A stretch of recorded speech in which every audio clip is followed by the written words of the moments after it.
आपस में भी बहस हो गई नरम दल और गरम दल की। और जो कह रहे थे सीखो इन मजदूरों से कैसे लड़ रहे हैं सड़कों पे आके अपनी जिंदगी के वास्ते, अपने काम के घंटे सुनिश्चित करने वास्ते, अपनी वेतन के वास्ते, अपनी मेहनताना मांगने के लिए चाहते हैं, ढंग से रहना चाहते हैं, काम के घंटे कम चाहते हैं, काम के पूरे दाम चाहते हैं, काम पे सुरक्षा चाहते हैं, कुछ सामाजिक सुरक्षा चाहिए, बुढ़ापे का कुछ सहारा चाहिए। दूसरा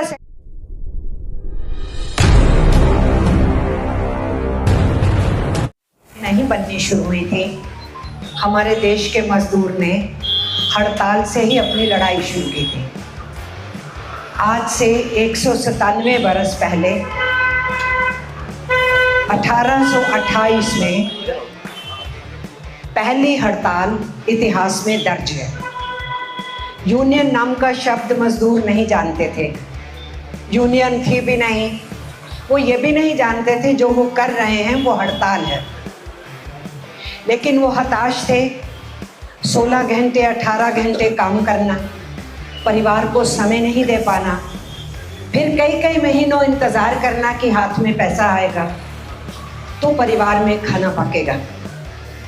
तो अंग्रेजी राज के ज़माने में हमारे देश के मजदूर ने सबसे पहली आवाज़ उठाई थी। बल्कि मैं ये कहूँगी कि इस देश के अंदर 3 हिस्से थे जिन्होंने एक विदेशी हुकूमत को ललकारा था। सबसे पहले मजदूर मैदान में उतरे, जिंदा रहना चाहते हैं, ढंग से रहना चाहते हैं, काम के घंटे कम चाहते हैं, काम के पूरे दाम चाहते हैं, काम पे सुरक्षा चाहते हैं, कुछ सामाजिक सुरक्षा चाहिए, बुढ़ापे का कुछ सहारा चाहिए। दूसरा सेक्शन जो हमारे देश में आवाज़ उठाया था वो हमारे किसान थे। अंग्रेज किसानों की ज़मीनें छीन रहे थे, लैंडलॉर्ड्स बन रहे थे, तो इस देश के किसानों ने प्रतिरोध किया, बड़े बड़े किसानों के आंदोलन हुए। तीसरा हिस्सा जिसने आवाज़ उठाई थी वो हमारे आदिवासी थे, जिनको जंगलों से बेदखल करके जंगल की संपदा और पूंजी को अंग्रेज लूटना चाहते थे। इन 3 हिस्सों ने हिंदुस्तान के अंदर ब्रिटिश साम्राज्यवाद के खिलाफ पहली आवाज़ें उठाई और उसने हमारे देश में एक वातावरण तैयार किया जो फिर 1857 की पहले स्वतंत्रता संग्राम के रूप में परिणित हुआ। तो आप और हम सब जानते हैं बहादुर शाह जफर के पास ही आए थे देश भर के राजा रानियां और बोले थे कि आप दिल्ली की सल्तनत में बैठे हैं, आप जिम्मेदारी उठाइए, हम सब लोग अंग्रेजों के विरुद्ध लड़ाई लड़ेंगे। और उससे जन्मा था हमारा 1857। तो मैं आज कहना क्या चाह रही हूँ इस मौके पे, जब हमारी 55th फाउंडेशन है हमारी यूनियन की यहाँ पर, और जब हम कॉमरेड पिल्लई की 100वीं वर्षगांठ सेंटिनरी मनाने की बात कर रहे हैं, इस मौके पे कहने की ये कोशिश कर रही हूँ कि हिंदुस्तान के मजदूर ने, आदिवासी ने, किसान ने इस देश में अंग्रेजों के खिलाफ लड़ाई का बीज बोया था और फिर लड़ाई से, संघर्षों से ही आज तक जो हम हासिल कर पाए हैं उसके जरिए से हम कर पाए। इसी के साथ साथ इन्हीं सेक्शंस ने इस देश में एक वातावरण बनाया कि इस देश में पॉलिटिकल प्लेटफॉर्म बना। पॉलिटिकल पार्टीज हमें गाइड नहीं करती हैं, हम पॉलिटिकल पार्टीज के लिए रास्ता तय करते हैं, हम यूनियंस हैं। इसलिए किसी को ये वहम नहीं होना चाहिए कि अगर हम नारा पब्लिक सेक्टर की डिफेंस का देते हैं, अगर हम सरकारों को ललकारते हैं, उनकी नीतियों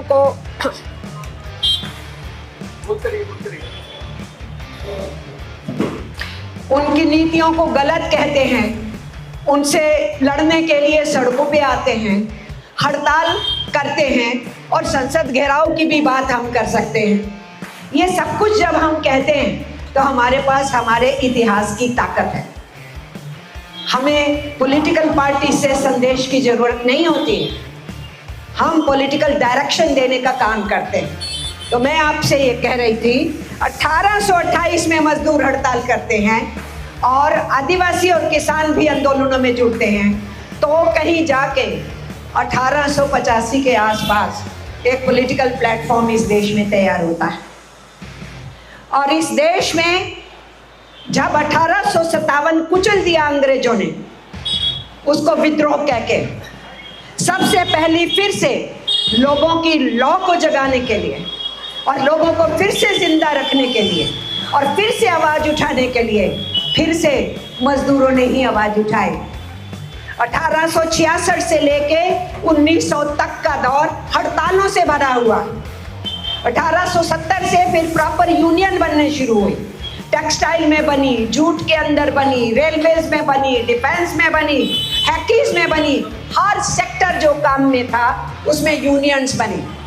तो यूनियंस की लड़ाई पहले शुरू हुई, हड़तालों का दौर पहले शुरू हुआ, मजदूरों ने लाठी गोली खाना पहले सीखा, जेलों में जाना पहले सीखा और मजदूर आंदोलन ने राजनीतिक चेतना वालों को रास्ता दिखाया कि अंग्रेजों के आगे गुहार नहीं लगाओ, एक रिप्रेजेंटेशन पेश नहीं करते रहो, लड़ाई लड़ो जैसे मजदूर लड़ रहा है। यही कारण था कि वो जो राजनीतिक प्लेटफॉर्म बना था इंडियन नेशनल कांग्रेस के नाम से, उसमें आपस में भी बहस हो गई नरम दल और गरम दल की। और जो कह रहे थे सीखो इन मजदूरों से कैसे लड़ रहे हैं सड़कों पे आके, अपनी जिंदगी के वास्ते, अपने काम के घंटे सुनिश्चित करने वास्ते, अपनी वेतन के वास्ते, अपनी मेहनताना मांगने के लिए, डिग्निटी ऑफ लेबर की लड़ाई लड़ रहे हैं, इनसे सीखो। तो आपने केवल वातावरण ही नहीं बनाया, आपके मजदूर आंदोलन ने लड़ना भी सिखाया इस देश को। और 20वीं सदी आते आते फिर हम देखते हैं कि यूनियनों का दौर तेजी से बढ़ता है। यूनियनें देश के आज़ादी के आंदोलन को ताकत देती हैं, उसमें हिस्सा लेती हैं। आज़ादी के आंदोलन के नेता मजदूरों के आंदोलन के साथ जुड़ने में फख्र महसूस करते हैं और तभी AITUC का 1920 में जन्म हुआ और खुद स्वतंत्रता सेनानी लाला लाजपत राय इसके पहले अध्यक्ष हुए थे। हमारे देश के लेबर मिनिस्टर रह चुके, वाइस प्रेसिडेंट रह चुके, प्रेसिडेंट ऑफ इंडिया रह चुके, वीवी गिरी भी इसके अध्यक्ष रहे। Pandit Nehru first prime minister जो हुए वो 1928 में AITUC के अध्यक्ष थे। जब साइमन कमीशन आया और गो बैक साइमन कमीशन के नारे लगे, उस समय एटक अध्यक्ष पंडित नेहरू थे। और उसके अगले ही साल में जब इस देश का मजदूर आंदोलन पूरी आज़ादी का नारा पास कर चुका था 1921 में, 1920 में एटक बन गई थी, 1921 के सेकंड कॉन्फ्रेंस में हम लोगों ने इस देश की पूरी आज़ादी की मांग उठाई। उस देश के राजनीतिक प्लेटफॉर्म ने मांग नहीं उठाई, पहले मजदूर आंदोलन ने उठाई। और 1921 में हमने प्रस्ताव पास किया कि इस देश के अंदर जलियांवाला बाग में हिंदुस्तानी भून दिए गए, इस देश में बापू गांधी ने असहयोग आंदोलन चला दिया, पूरा देश उबाल की तरफ है, तो अब पीछे नहीं हटेंगे, देश पूरा आजाद होना चाहिए। यह प्रस्ताव आपके मजदूर संगठन से पास हुआ और उस प्रस्ताव को पास करने के बाद लगातार लड़ा गया और राजनीतिक प्लेटफॉर्म से मांग की गई कि पास क्यों नहीं करते हो, अंग्रेजों को भगाने की बात क्यों नहीं करते हो। ये लड़ाई लड़ी, आपके मजदूरों ने लड़ी। इसलिए हम थिक इन द पॉलिटिक्स हैं, पर हम पॉलिटिकल पार्टीज नहीं, हम यूनियंस हैं।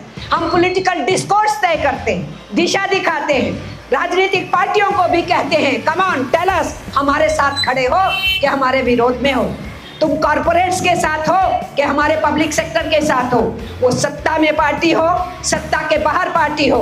हम ट्रेड यूनियंस को हमारे पुरखों ने लड़ लड़ के इतनी हिम्मत दी है कि हम उनकी आंख में आंख मिला के उनकी तरफ उंगली उठा के उनसे सवाल कर सकते हैं। ये हमारी ताकत है। इसलिए जब हम झंडा फहराते हैं तो अपने शिकागो के शहीदों को याद करते हैं जो आंदोलन के लिए निकले थे 8 घंटे के लिए, उन पे जो गोलियां चली, सीने छलनी हो गए, कपड़े लाल हो गए, तो उन्होंने लाल झंडा दिया। इसलिए ये लाल सलाम जब हम बोलते हैं, वो जो खून बहा था सड़कों के ऊपर 8 घंटे के काम सुनिश्चित कराने के लिए, हम उन शहीदों को याद करते हुए लाल सलाम बोलते। ये इसलिए हमारा नारा है। और उस लड़ाई को लड़ते लड़ते 1919 में इंटरनेशनल लेबर ऑर्गेनाइजेशन जब बनी, तो तब पहली जो कन्वेंशन थी उसके पहला जो फैसला था वो 8 घंटे का था। लेकिन 1886 में हुई लड़ाई शुरू, जाके 1919 में हमें काम के 8 घंटे मिले और आज सरकारें लेबर कोड ला करके हमारे को फिर से 150 साल में लड़के जो हमने हासिल किया हमें फिर से पीछे फेंकना चाहते हैं। इसलिए आज हमारी लड़ाई जिस पब्लिक सेक्टर की स्थापना के लिए हम लड़े उसको प्राइवेटाइज किया जा रहा है तो हम लड़ेंगे, उसकी रक्षा करेंगे और हमें काम के स्थान पे हमें हर किस्म की जो सुरक्षा मिली श्रम कानूनों से, किसी ने तश्तरी में हमें नहीं दिए। हमने अंग्रेजी राज से लड़के कानून लिए और आज़ाद हिंदुस्तान में सड़कों के ऊपर लड़ करके हमने पार्लियामेंट के जरिए से लेजिस्लेशंस लिए और राज्य की सरकारों के जरिए से हमने लेजिस्लेशन लिए। तो जिन कानूनों को हमने सड़कों पे लड़के हासिल किया उन कानूनों में एक ही कलम से और एक ही हस्ताक्षर से सरकार खत्म कर देगी, हम चुप रहेंगे क्या? हम खामोश नहीं रहेंगे, हम लड़ेंगे, हम संघर्ष करेंगे, यही हमारा रास्ता है। इसलिए आज के इस मौके पे बहुत ज़्यादा ना कहते हुए इसी पृष्ठभूमि में मैं ये कहना चाहती हूँ, आपको मुबारक दे रही हूँ कि आप लोगों ने 9 जुलाई की हड़ताल में हमारे यूनियन ने, हमारे ऑफिसर्स जो हमारे यूनियन के साथ हैं उन्होंने इस हड़ताल के अंदर भागीदारी की। ये हड़ताल अपने आप में सरकार को एक चुनौती थी कि आपने जो आर्थिक नीतियां अपनाई हुई हैं वो बहुत गलत हैं, देश की अर्थव्यवस्था के लिए घातक होंगी, देश के नौजवानों में बेरोजगारी फैल रही है, आप भर्तियां कर नहीं रहे हो, रोजगार सृजन कर नहीं रहे हो, दावे दुनिया के पैमाने में जो मर्जी आप ठोकते रहो। ग्राउंड रियलिटी तो ये है कि हमारे बच्चों को रोजगार नहीं मिल रहा है, बुरी हालत है, पढ़े लिखों को रोजगार नहीं मिल रहा है, अनएम्प्लॉयमेंट रेट बढ़ते चले जा रहा है और हम देख रहे हैं कि चारों तरफ जिस मिडिल क्लास ने क्रिएट करके अपने बच्चों को पढ़ा लिखा के कोई दुनिया का रास्ता दिखा दिया, अगर ये निजीकरण का रास्ता हो जाएगा तो नेक्स्ट मिडिल क्लास क्रिएट नहीं होगी जो अपने बच्चों को बेहतर जिंदगी दे पाए। आप जो जनरल इंश्योरेंस से जुड़े हुए लोग थे या LIC से जुड़े या बैंक से या दूसरे पब्लिक सेक्टर से अपने बच्चों को अच्छी शिक्षा दे पाए, आप सामाजिक सुरक्षा ले पाए, आप आज पेंशन कितने % होनी चाहिए उसकी लड़ाई लड़ते हो। बहुत सारों ने पेंशन हासिल कर ली, गवर्नमेंट वालों ने कर ली, बहुत से पब्लिक सेक्टर ने हासिल की, तो वो आराम से दे दी थी क्या? हमको सरकारों ने आराम से नहीं दी। हमारा बोनस, हमारा ग्रेच्युटी, हमारी पेंशन कौन सा कानून है जो हमें लड़े बिना मिला हो? हर कानून को हमने लड़के हासिल किया और तुम आराम से कलम फेर के उस कानून को रद्द करोगे तो ट्रेड यूनियन अपने पुरखों की कसम खा के आगे बढ़ती है। इसलिए 55वां केवल आपका फाउंडेशन डे नहीं है, आपकी यूनियन ने बिल्कुल सही किया कि कॉमरेड पिल्ले की सेंटिनरी को साथ जोड़ो, क्योंकि क्वेश्चन सिर्फ 55 का नहीं है, क्वेश्चन है कि उस 55 से पहले और उस 55 साल की जो पूरी विरासत है हमारी इस यूनियन की, उसके संघर्षों से हमने क्या सीखा है और आज हम कहाँ खड़े हैं और आने वाले दिनों में हमें किस तरफ बढ़ना है। इसलिए अपने देश की आर्थिक नीति जो बहुत गलत है, देश के हित में नहीं है, मजदूर किसान के हित में नहीं है, हमारी युवा पीढ़ी के हित में नहीं है। देश तो जवान है, हमारे देश के 65% जो बाशिंदे हैं, नागरिक हैं, वो 35 साल की नीचे की उम्र के हैं। ये युवा देश है, तो आप युवा के लिए क्या चाहते हो? उसके हाथ में काम चाहते हो या उसके हाथ में हथियार पकड़ा के दंगाई कराना चाहते हो, या कि उसको नशों में डाल के नशे के अंधेरे में फेंकना चाहते हो? उसको अगर बेहतर जिंदगी नहीं दोगे, हाथ को काम नहीं दोगे, उसके सपनों को साकार करने के लिए रास्ता नहीं बनाओगे, तो ये युवा हिंदुस्तान किस तरफ जाएगा? इसलिए हम ट्रेड यूनियंस केवल अपनी पगार की बात नहीं सोच रहे होते, केवल अपनी वेज नेगोशिएशंस के लिए नहीं हम लड़ रहे, केवल हमें पेंशन 30% के हिसाब से मिल जाए उसी की बात नहीं हम उठा रहे। हम अपनी जो दूसरी पेंशन है उसकी सिर्फ 14% 17% केवल वो हमारी मांगे नहीं है, वो तो फौरी होता है क्योंकि वो हमारा हक होता है। हमें पेंशन, हमें अपनी पगार, अपनी सुविधाएं उनको समय के साथ साथ आगे बढ़ाने की लड़ाई लड़नी होती, लेकिन हम बुनियादी तौर पे अपने समाज के लिए लड़ रहे हैं, अपने मुल्क के लिए लड़ रहे हैं। अगर देश है, मुल्क है तो हम हैं, नहीं तो नहीं है।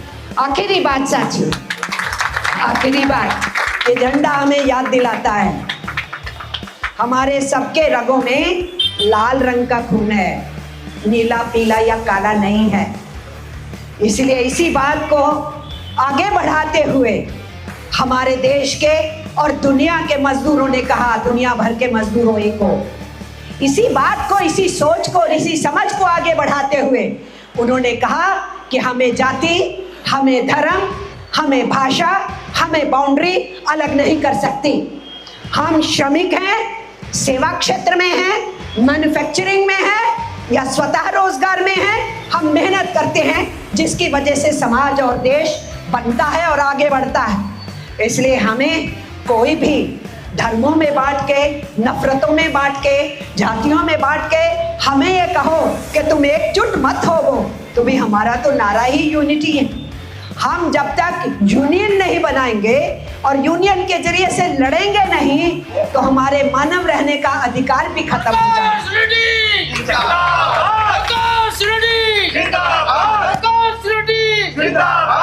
इसलिए अब दुनिया के पैमाने पे जितनी अंतर्राष्ट्रीय कॉन्फ्रेंसेस हुई वो होते होते अल्टीमेटली ये नारा निकला कि workers rights are human rights.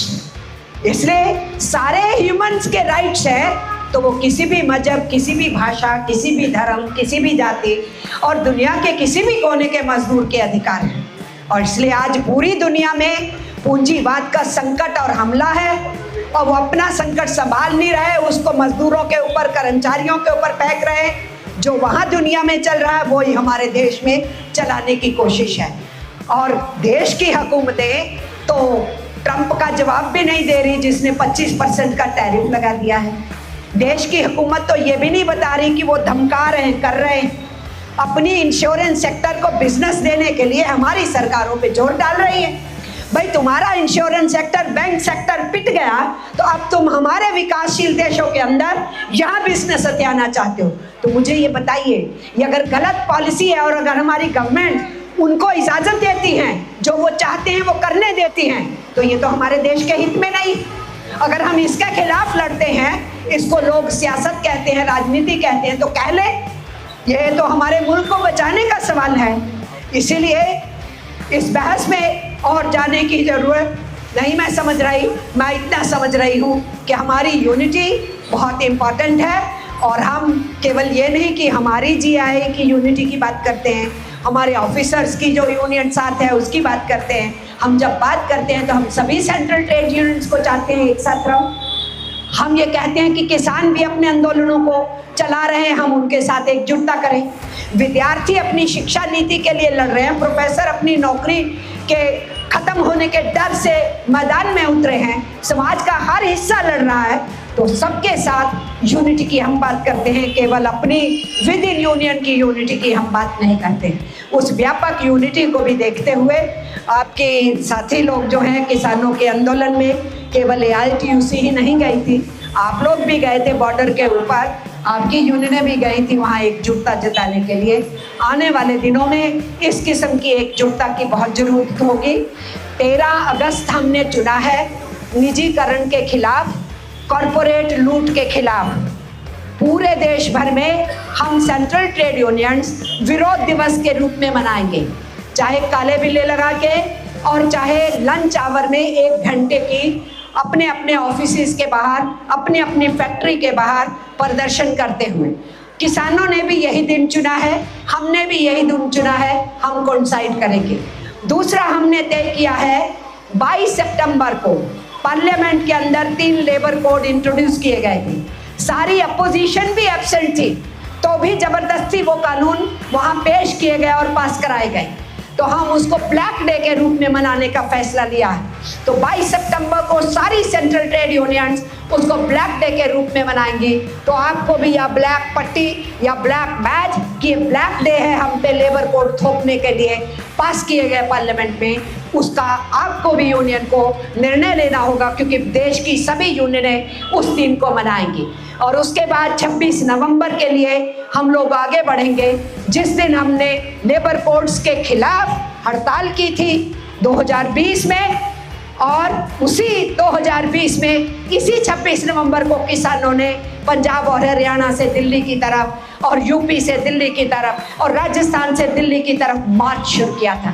तो 26 नवंबर मजदूर और किसानों का आने वाले दिनों में एक महत्वपूर्ण आंदोलनों का दिन होगा, जिसकी रणनीति बाद में बनेगी। लेकिन 13 अगस्त तुरंत है, क्विट इंडिया का वीक है। ये 9 अगस्त को क्विट इंडिया मूवमेंट शुरू हुई थी, भारत छोड़ो, और 15 अगस्त को हम आज़ाद हुए थे। इसलिए उस सप्ताह के बीच में 13 अगस्त चुना है, और 22 सितंबर ब्लैक डे हमारे श्रम कानूनों को का जो लागू ना हो उसका विरोध करने के लिए, जो लेबर कोड्स है। इतना ही कहते हुए आपसे पूरी उम्मीद रखते हुए कि आपने सारी एडवर्स सिचुएशन के बावजूद मजबूत निर्णय लिया कि हड़ताल में जाएंगे। पूरे देश की यूनियंस जा रही हैं, आपको मुबारकबाद देती हूँ, और आने वाले दिनों में भी इसी तरीके से अपनी लड़ाइयों को आगे बढ़ाते हुए लार्जर जो ट्रेड यूनियन का आंदोलन है, आप उसका महत्वपूर्ण हिस्सा बने रहेंगे, इसकी आशा करते हुए अध्यक्षा हूँ आपकी, तो आशा तो कर ही सकती हूँ आपसे कि IGUC जनरल सेक्रेटरी हूँ, जो मदर ऑर्गेनाइजेशन है हिंदुस्तान की सारी ट्रेड यूनियंस की, तो इतनी आशा रखना तो मेरा बनता ही है। इसी के साथ साथ आपको फिर आज के इस दिन की बहुत बहुत मुबारक हो। धन्यवाद सर। कॉमरेड अमरजीत कौर जिंदाबाद जिंदाबाद जिंदाबाद। कॉमरेड अमरजीत कौर जिंदाबाद जिंदाबाद जिंदाबाद। कॉमरेड अमरजीत कौर जिंदाबाद जिंदाबाद जिंदाबाद। 2 मिनट का समय होना चाहिए। आपका बहुत बहुत अभिनंदन साथी अमरजीत जी। मैं अब अपने CIA क्लास 1 के सेक्रेटरी जनरल साथी दर्शन वाधवा जी से मैं चाहूंगा कि इस उपलक्ष्य पे 2 शब्द कह के आज की सभा को खत्म करेंगे। मैं दर्शन वाधवा। धन्यवाद दिलोक जी। सबसे पहले मैं आप सबको, अपने सभी साथियों को GIA के स्थापना दिवस के 55वें स्थापना दिवस पर बहुत बहुत हार्दिक अभिनंदन करता हूँ, शुभकामनाएं देता हूँ। और हमारी अध्यक्षा कॉमरेड अमरजीत कौर यहाँ पर आई, उन्होंने आपको यूनियन के इतिहास से अवगत करवाया और ये बताया कि यूनियन किसी भी राजनीतिक पार्टी के इशारे पर काम नहीं करती है। जैसा कि लोगों को भ्रांति है कि ये राजनीतिक कोई निर्देश मिला है उसकी वजह से हड़ताल हो रही है, ऐसा नहीं है। राजनीतिक पार्टियों को हमारी हड़ताल का समर्थन करने के लिए प्रोत्साहित करती हैं, उनको दूसरे तरीके से आप कहें कि इस बात के लिए तैयार करते हैं कि अगर आप हमारे मुद्दों को नहीं उठाएंगे, हमारी बातों का समर्थन नहीं करेंगे, तो आप सत्ता में नहीं आ सकते या एक अच्छा विपक्ष नहीं बन सकते।